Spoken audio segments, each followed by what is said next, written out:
রাজধানীর মহাখালীতে সড়ক ও রেলপথ অবরোধ করেছে ব্যাটারি চালিত রিকশার চালকেরা। এছাড়াও আগারগাঁও, বছিলা ও ডেমরায় সড়ক অবরোধ করে বিক্ষোভ করছেন তারা। ব্যাটারি চালিত রিকশার চালকদের দাবি, সড়কে তাদের রিকশা চালানোর অনুমতি দিতে হবে। রাস্তা অবরোধের কারণে এসব এলাকায় যানজট তৈরি হয়েছে। মহাখালীতে রেলপথ অবরোধ করার কারণে ঢাকার সাথে সব রুটের ট্রেন চলাচল বন্ধ রয়েছে। মঙ্গলবার ঢাকা মহানগর এলাকায় ৩ দিনের মধ্যে ব্যাটারি চালিত রিকশা বন্ধের নির্দেশ দেয় হাইকোর্ট।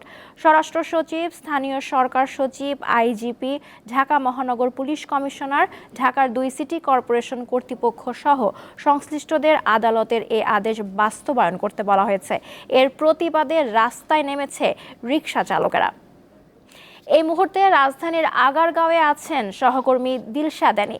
তার কাছে জানবো ব্যাটারি চালিত রিকশা চালকদের বিক্ষোভের এখনকার তথ্য।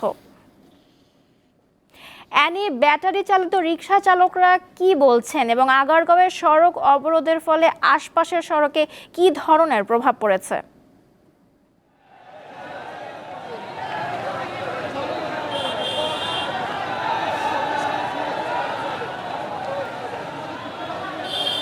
নওশীন, আপনি যেমনটি বলেছিলেন যে হাইকোর্টের নির্দেশের পর রিকশা চালকরা কিন্তু রাস্তায় নেমেছেন, বিভিন্ন রাস্তা অবরোধ করছেন। তাদের দাবি মূলত একটাই, তারা যেটা বলেছেন যে তাদের ব্যাটারি চালিত রিকশা এটা চলতে দিতে হবে।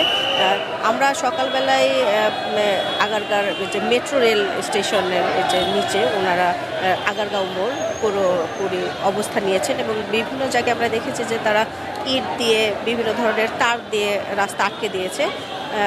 এর মধ্যে আবার যেসব গাড়িতে রোগী যাচ্ছেন বা জরুরি পরিষেবার আওতায় পড়ছে সেগুলোকে দেখলাম যারা আছেন, আন্দোলন যারা করছেন তারা সেই গাড়িগুলোকে যেতে দিচ্ছেন।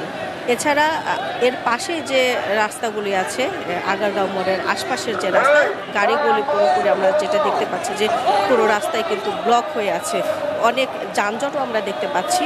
আর যেসব যাত্রীরা যারা আছেন তারা অনেকেই আমাদের কাছে অভিযোগ করেছেন যে প্রতিবার কোনো আন্দোলন হলেই যারা আন্দোলন করে তারা মূলত রাস্তা ব্লক করে দেয়, প্রত্যেকটা রাস্তার ব্লক করে দেয়। এতে সাধারণত তারা যেটা বলেছে যে যাত্রীদেরকে মূলত ভোগান্তির শিকার হতে হয়।